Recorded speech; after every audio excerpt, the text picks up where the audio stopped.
Последиците од пожарот кој избувна на 18 мај оваа година во детската градинка Павлина Велјанова Кочани клон 1 и предизвика голема материјална штета во една од предавалните во која инвентарот беше целосно уништен, комплетно и професионално се санирани.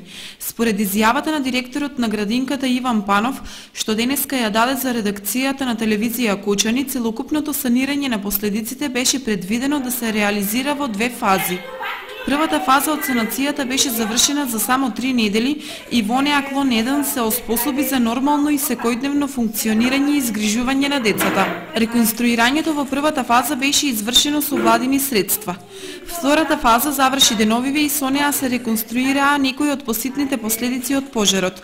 Ваквата ситуација беше искористена и за санирање на некои тековни проблеми и штети кои се појавуваат со секојдневната употреба на просториите и кои се нормални за такви тип и интензитет на работа. Санацијата предвидена и извршена во втората фаза, управното тело на детската градинка Павлина Велјанова ја реализираше со сопствени средства.